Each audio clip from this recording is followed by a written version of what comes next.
क्या आप जानते हैं कि ऑस्ट्रेलियन स्टेट के स्किल्ड वीज़ा के नॉमिनेशन उम्मीदों से कम हो रही हैं? ऑस्ट्रेलिया की स्टेट और टेरिटोरियल सरकारें 2022 व 23 के लिए अपने स्किल्ड वीज़ा के कोटा को पूरा करने के लिए 2022 में स्टूडेंट, विजिटर, वर्किंग हॉलिडे और स्किल्ड टेम्पररी के अराइवल्स में उछाल पर निर्भर है। पूरी जानकारी के लिए इस वीडियो को अंत तक देखें और हाँ, वीडियो को लाइक और शेयर करें और हमारे चैनल को सब्सक्राइब करना न भूलें। ब्रेन ड्रेन कंसल्टेंट्स की ओर से हमारे इमिग्रेशन इन्फॉर्मेशन और news channel A to Z immigration updates में आपका हार्दिक स्वागत है। दिसंबर 2022 तक स्किल्ड माइग्रेंट्स के लिए स्टेट और टेरिटोरियल सरकार के नॉमिनेशंस के 2022 व 23 के लिए उनके एलोकेटेड कोटा से काफी कम थे। साउथ ऑस्ट्रेलिया को छोड़कर कोई भी स्टेट के प्रोग्राम ईयर के जरिए अपने प्रोपोर्शनेट टारगेट को पूरा करने के करीब नहीं था। परमानेंट स्किल्ड माइग्रेशन में वृद्धि एक ग्रेजुअल प्रोसेस है।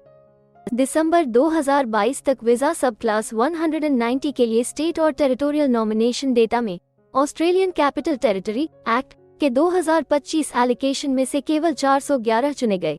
न्यू साउथ वेल्स के एलोकेट किए गए 9108 में से केवल 2375 चुने गए। नॉर्दर्न टेरिटरी के 600 में 298, क्वींसलैंड के 3712, साउथ ऑस्ट्रेलिया के 2700 में से 1512, टास्मेनिया के 2000 में से 931, विक्टोरिया के 11500 में से केवल 4105 और वेस्टर्न ऑस्ट्रेलिया के 5350 में से सिर्फ 830 को ही चुना गया। वीज़ा सब क्लास 491 के लिए दिसंबर 2022 के अंत तक स्टेट और टेरिटोरियल नॉमिनेशन के लिए ऑस्ट्रेलियन कैपिटल टेरिटरी के 2025 में से 855, न्यू साउथ वेल्स के 6168 में से 871, नॉर्दर्न टेरिटरी के 1400 में से 297, क्वींसलैंड के 2000 में से 472, साउथ ऑस्ट्रेलिया के 5300 में से 2846, टास्मेनिया के 2250 में से सिर्फ 565, विक्टोरिया के 3400 में से 1082 और वेस्टर्न ऑस्ट्रेलिया के 2790 में से केवल 420 को नॉमिनेशन दिया गया है। अभी तक 59,182 स्किल्ड इंडिपेंडेंट कैटेगरी के सबसे ज्यादा इन्विटेशंस के साथ डिपार्टमेंट ऑफ होम अफेयर्स को 2022 व 23 के माइग्रेशन प्रोग्राम को प्राप्त करने के लिए 2023 के जनवरी से जून तक वीज़ा ग्रांट्स में उल्लेखनीय वृद्धि की जरूरत है। इस वृद्धि में ज्यादातर 2022 में ऑस्ट्रेलिया में टेम्पररी रेजिडेंट्स से आने की उम्मीद है। वेस्टर्न ऑस्ट्रेलिया अपने एलोकेशन से काफी पीछे है। ज्यादा स्किल्ड माइग्रेंट्स को आकर्षित करने की कोशिशों के बावजूद स्टेट ने हाल ही में घोषणा की कि उसे अपने स्टेट नॉमिनेशन माइग्रेशन प्रोग्राम के लिए बड़ी संख्या में एप्लीकेशंस मिले हैं।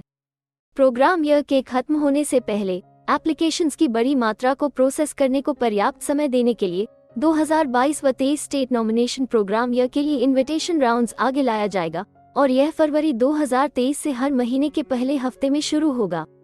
2022 में ऑस्ट्रेलिया में एंटर करने वाले students, visitors, working holiday makers और स्किल्ड टेम्पररी के इंटरेस्ट में वृद्धि होने की संभावना थी। हालांकि वेस्टर्न ऑस्ट्रेलिया को जून 2023 से पहले DHA को रेलेवेंट वीज़ा एप्लीकेशन की प्रोसेस करने की इजाजत देने के लिए तुरंत अपना नॉमिनेशन करने की जरूरत है। क्वींसलैंड स्टेट माइग्रेशन के हालिया गाइडेंस से चिंता का पता चलता है कि कॉमनवेल्थ द्वारा स्किल्ड इंडिपेंडेंट कैटेगरी के इन्विटेशन से DHA, जो क्वींसलैंड जाने में रुचि रखते हैं, कि स्किल सेलेक्ट सिस्टम में पोटेंशियल माइग्रेंट्स का पूल खत्म हो सकता है। विक्टोरियन सरकार सब क्लास 491 नॉमिनेशन पाने के लिए पोटेंशियल माइग्रेंट्स को रीजनल विक्टोरिया में जाने के लिए प्रोत्साहित कर रही है। ऐसा लगता है कि NSW सरकार की माइग्रेशन वेबसाइट पर मैसेजिंग में बहुत कम बदलाव आया है, बावजूद इसके कि यह आनुपातिक रूप से काफी पीछे है। जून 2023 तक जारी किए जाने वाले स्किल्ड माइग्रेशन वीज़ा में भारी बढ़ोतरी के अलावा कॉमनवेल्थ और स्टेट की सरकारों की भी इस पर नजर होगी कि 2022 में रोजगार पाने वालों की संख्या में रिकॉर्ड बढ़ोतरी के बाद 2023 व 24 में लेबर मार्केट कितना कमजोर हो सकता है। 2022 में एम्प्लॉयड लोगों की गिनती में आश्चर्यजनक रूप से 4,69,700 की वृद्धि हुई है, जबकि बेरोजगार लोगों की संख्या में केवल 1,06,000 की गिरावट आई है और पार्टिसिपेशन रेट में केवल 0.4% अंकों की वृद्धि हुई है। इससे पता चलता है कि यह रोजगार में वृद्धि का एक जरूरी हिस्सा है और 72 मिलियन घंटे काम किया नए अराइवल्स के नेट इनफ्लोज के कारण था। इसके परिणामस्वरूप 2022 और 23 में नेट माइग्रेशन का लेवल बढ़ गया, जो ट्रेजरी द्वारा अनुमानित 2,35,000 से ज्यादा था। लेकिन ट्रेजरी का अंदाजा ये भी है कि 2023 व 24 में रोजगार में केवल 0.75% की वृद्धि और बेरोजगारी रेट में वृद्धि के साथ लेबर मार्केट बहुत अलग हो सकता है। संभावित रूप से कमजोर हो रहे लेबर मार्केट के लिए कॉमनवेल्थ इमिग्रेशन पॉलिसी का रिस्पॉन्स 2023 व 24 में एक कंट्रोवर्शियल पॉलिटिकल विषय बन सकता है। फरवरी में आने वाली पार्किंसन रिव्यू की इंटरिम रिपोर्ट से इस रिस्पॉन्स के बारे में जानकारी मिल सकती है। मई के बजट में परिणाम की घोषणा के साथ ministers Clare O'Neill and Andrew Giles द्वारा 2023 व 24 के लिए माइग्रेशन प्रोग्राम सबमिशन करने पर अप्रैल में विचार किया जाएगा। हमेशा की तरह इमिग्रेशन पॉलिसी के रिस्पॉन्स की कुंजी ओवरसीज स्टूडेंट्स होंगे, जिन्हें एक नए दृष्टिकोण की सख्त जरूरत है। हमें उम्मीद है कि हिंदी भाषा में इमिग्रेशन से जुड़ी जरूरी और सही जानकारी पहुंचाने की हमारी कोशिश आपको पसंद आ रही होगी। कृपया कमेंट में अपने सजेशंस और फीडबैक्स जरूर दें और हमें सपोर्ट करने के लिए हमारे चैनल को लाइक, शेयर और सब्सक्राइब जरूर करें। और हाँ, बेल आइकॉन को दबाना मत भूलिएगा। अपना कीमती समय देने के लिए धन्यवाद। एक और वीडियो के साथ आपसे फिर मुलाकात होगी।